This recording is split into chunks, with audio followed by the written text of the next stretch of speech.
नमस्कार दोस्तों, एक बार फिर से आप सभी का स्वागत है परीक्षा अध्ययन 2.0 के यूट्यूब चैनल पर। आज की क्लास में हम जुलाई 2024 सीटेट की प्रिपरेशन के लिए कुछ पेपर 1 के इम्पोर्टेंट क्वेश्चंस को डिस्कस करने वाले हैं। तो आइए देखते हैं कि किस प्रकार के प्रश्न आपसे एग्जाम में पूछे जा सकते हैं। पहला क्वेश्चन दिया गया है कि consider the following statement, all prime numbers are odd numbers, यानी सभी अभाज्य संख्याएं विषम संख्याएं होती हैं। दूसरा कहता है कि एक अंक वाली केवल 5 अभाज्य संख्याएं होती हैं। तो आइए समझते हैं।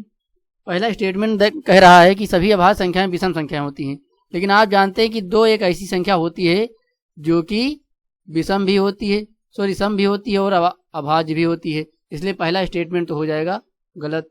दूसरा स्टेटमेंट कहता है कि एक अंक वाली केवल 5 अभाज्य संख्याएं हैं।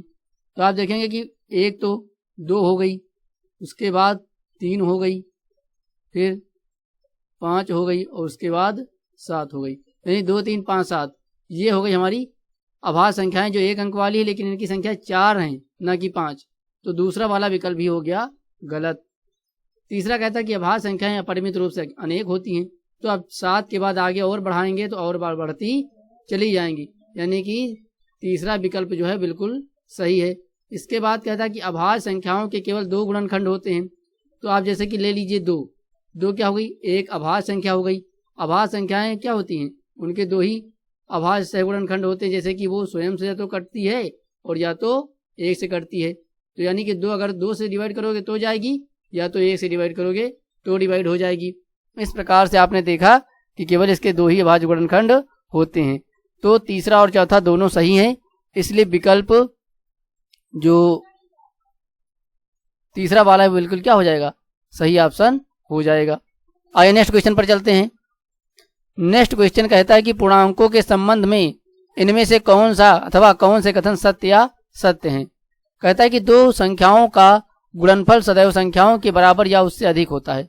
तो आप जानते हैं कि संख्याएं, मान लिया अगर पूर्णांकों की बात करें तो 0 1 2 3 4 अप टू डॉट डॉट इधर जाएंगे अनंत तक। और अगर नेगेटिव साइड में आते हैं तो -1 हो जाएगा, -2 हो जाएगा, -3 हो जाएगा, -4 हो जाएगा, इस तरीके से इधर हो जाएगा। तो अब अगर यहाँ पर देखेंगे, कह रहा है कि गुणनफल सदैव बराबर होता है। तो आप देखेंगे कि अगर मैं एक संख्या 1 लेता हूँ और दूसरी संख्या मैं 2 ले लेता हूँ, तो दोनों को गुणा करने पर मुझे क्या मिला, 2 मिला। और 2 आप देखेंगे क्या है कि एक संख्या जो कि दूसरी संख्या 2 उसके बराबर हो गया, तो बराबर हो सकता है। और अगर देखते हैं दूसरी कंडीशन में, एक संख्या 2 ले ली, दूसरी संख्या 3 ले ली, फिर मल्टीप्लाई करा तो दोनों का गुणा कितना आ गया, 6 आ गया। पहले वाले गुणनफल में देखा कि संख्या जो दूसरी वाली 2 थी उसके बराबर आ गया गुणनफल, लेकिन दूसरे वाले में 2 और 3 दोनों को गुणा करने पर क्या मिला, 6, जो कि 2 और 3 दोनों से बड़ा है। तो बराबर भी हो सकता है लेकिन अधिक हो सकता है। लेकिन अगर मैं एक संख्या माइनस की ले लूँ, जैसे कि मैंने ले लिया -1 और दूसरी संख्या हमने ले ली 2, तो अब आप देखेंगे गुणा करने पर क्या मिलेगा, -2 मिलेगा। और -2 मिलेगा यानी क्या आ गया, ये संख्या जो हो गई वो 2 से तो छोटी हो ही गई और 1 से भी छोटी हो गई, यानी अब गुणा करने पर दोनों संख्याओं से संख्या क्या हो गई, छोटी हो गई। यहाँ पर कह रहा तो बराबर होगी या अधिक होगी, लेकिन यहाँ से दोनों संख्याओं से छोटी मिल गई जो कि -2 मिल गई, इसलिए पहला स्टेटमेंट तो हो गया गलत। इसके बाद कहता है कि 2 संख्याओं का जोड़ सदैव संख्याओं के बराबर या उससे अधिक होता है। तो इस प्रकार से दूसरा वाला भी क्या हो जाएगा, गलत ही हो जाएगा। आइए समझ लेते हैं। जैसे कि हमने एक संख्या ले ली 2, दूसरी संख्या ले ली 3, दोनों को जोड़ेंगे तो मिलेगा 5। अब कह रहे 2 संख्याओं का जोड़ सदैव संख्याओं के बराबर होता है, तो संख्याओं के बराबर तो बिल्कुल भी नहीं है, या उससे अधिक तो हो सकता है लेकिन बराबर नहीं हो सकता है। लेकिन अगर मैं माइनस की ले लूँ, जैसे कि माइनस की हमने क्या ले ली, 2 ले ली और एक प्लस की 3 ले ली। अब सॉल्व करेंगे तो मुझे क्या मिलेगा, +1 मिलेगा, जो कि दोनों से क्या हो गया भाई, दोनों के बराबर, ना तो किसी के बराबर है और ना ही किसी से बड़ा है, इसलिए दूसरा वाला स्टेटमेंट भी क्या हो जाएगा, गलत हो जाएगा। इसलिए both A and B are not true, दूसरा वाला विकल्प जो होगा बिल्कुल सही आंसर हो जाएगा। उम्मीद करता हूँ आपको प्रश्न समझ में आ रहा होगा। नेक्स्ट क्वेश्चन पे चलते हैं। नेक्स्ट क्वेश्चन कहता है कि यदि 6 और 7 का लघुत्तम समापवर्त XY के लघुत्तम समापवर्त का आधा है, यानी यहाँ पर क्वेश्चन जो दे रखा वो बोल रहा है कि जो एलसीएम है किसका, 6 और 7 का, तो 6 और 7 का जो एलसीएम लेंगे वो आधा है किसके, वो आधा है यानी 1/2 है किसके एलसीएम के, एक्स और वाई के। 1/2 एक्स वाई का आप जानते हैं क्योंकि वाई की वैल्यू कितनी है, एक्स की वैल्यू 12 है, वाई की वैल्यू मालूम नहीं, तो ये हो गया। अब 6 और 7 का जो एलसीएम होगा वो आप जानते हैं क्या होता है, तो 6 और 7 का एलसीएम होता है 42 और इधर 1/2 12 और वाई का एलसीएम लेंगे तो 12 गुणे वाई हो जाएगा। यहाँ से काटेंगे तो 2 से 12 गया 6 बार में और 6 से 42 कटेगा तो ये जाएगा 7 बार में, यानी वाई की वैल्यू यहाँ पर सॉल्व करने पर आई 7। तो इसका जो चौथा विकल्प वो हमारा सही आंसर हो जाएगा। तो इस प्रकार के प्रश्न आपसे सीटेट में पूछे जा सकते हैं। नेक्स्ट क्वेश्चन की ओर चलते हैं। नेक्स्ट क्वेश्चन कहता है कि एक आयत जिसकी भुजाएं केवल प्राकृत संख्याओं में हैं का क्षेत्रफल 24 वर्ग सेंटीमीटर है। कितना है, 24 वर्ग सेंटीमीटर है। उसके बाद कहता है उसका परिमाप नहीं हो सकता है। तो परिमाप निकालने के लिए आप जानते हैं कि भुजाओं की जरूरत पड़ती है, यानी लंबाई और चौड़ाई का मालूम होना आवश्यक है, तभी हम परिमाप निकाल सकते हैं। तो यहाँ पर क्षेत्रफल की सहायता से हम पहले तो इसकी भुजाओं को ज्ञात करेंगे। तो आइए, आप जानते हैं कि आयत का क्षेत्रफल लंबाई गुणे चौड़ाई होता है, तो वो एरिया हो जाता है। और एरिया यहाँ पर दे रखा है 24, यानी अगर लंबाई गुणे चौड़ाई बराबर 24 है तो यहाँ पर लंबाई गुणे चौड़ाई निकाल सकते हैं। अब देखेंगे 24 और को किस प्रकार से हम तोड़ सकते हैं। जैसे कि 1 तोड़ सकते हैं 24 गुणे 1, मतलब यहाँ पर लंबाई आपकी 24 हो जाएगी और चौड़ाई आपकी 1 हो जाएगी। एक तो इस प्रकार तोड़ सकते हैं। दूसरा तोड़ सकते हैं 12 गुणे 2, अब भी 24 आएगा। यहाँ पर लंबाई 12 आ जाएगी और जो चौड़ाई है वो 2 आ जाएगी। इसी प्रकार 6 चौको 24 हो जाएगा और 8 गुणे 3 ये भी 24 आएगा। यानी 24 को हमने 4 प्रकार से तोड़ सकते हैं, जहाँ पर लंबाई और चौड़ाई आयत की अलग अलग हो सकती है। तो यहाँ से अगर परिमाप निकालना है तो क्या करेंगे, आप जानते हैं कि परिमाप जो होता है 2 गुणे लंबाई प्लस चौड़ाई होता है। तो दोनों लंबाई और चौड़ाई को जोड़ो, 2 से गुणा कर दो तो 25, 24 से जोड़ोगे तो 25 हो जाएगा और 25 को 2 गुना करोगे तो 50 हो जाएगा। तो ये तो पहली कंडीशन के अनुसार आपका परिमाप हो जाएगा। दूसरी में 12 तो 14, 14 का 2 गुना करेंगे तो 28 हो जाएगा, ये दूसरी कंडीशन के अनुसार परिमाप हो जाएगा। फिर 6 4 10, 10 दूनी 20, ये तीसरी के अनुसार परिमाप हो जाएगा। और यह 8 3 11, 11 दूना 22, ये हो जाएगा हमारा चौथा कंडीशन के हिसाब से उसका परिमाप। तो आप देखेंगे कि यहाँ पर विकल्पों के आधार पर 25 जो है वो तीसरे विकल्प में है, जो कि हमारा परिमाप नहीं हो सकता है।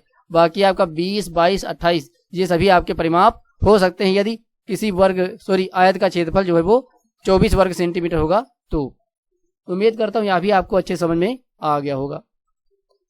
नेक्स्ट क्वेश्चन कहता है कि 800 मीटर की एक दौड़ में अनूप को पहले 100 मीटर पूरे करने में 14 सेकंड लगते हैं।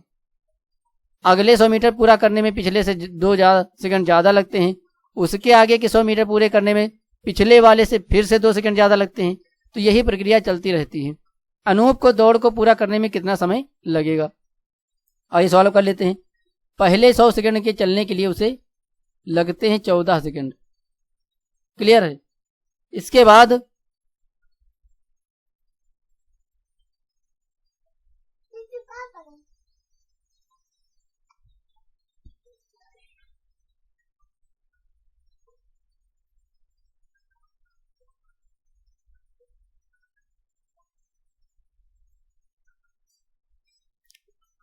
बाद अगले 100 मीटर चलेगा तो उसको लगेगा 16 सेकंड, फिर अगले चलेगा तो 18 लगेगा, इसके बाद 20, फिर 2 सेकंड ज़्यादा 22, फिर 24, फिर 26, कितने 8।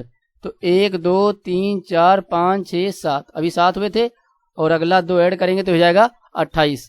तो इस प्रकार यहाँ पर हमें अलग अलग 100 मीटर को चलने में अलग अलग समय लगा।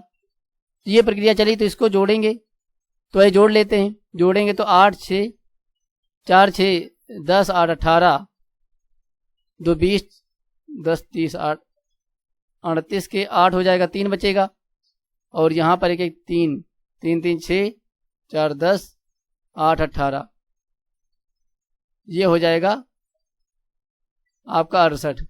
तो इस प्रकार से 168 सेंटीमीटर आया। अब एक 68 आया तो इसको मिनट में बदल लेते हैं। तो 60 दूनी 120, 120 सेकंड से तो हमारे मिल जाएंगे 2 मिनट।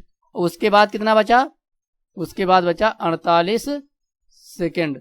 तो 2 मिनट 48 सेकंड इस पूरी यात्रा को तय करने में लगेगा, जो कि दूसरे विकल्प में है, तो दूसरा विकल्प हमारा सही आंसर हो जाएगा। नेक्स्ट क्वेश्चन पर चलते हैं।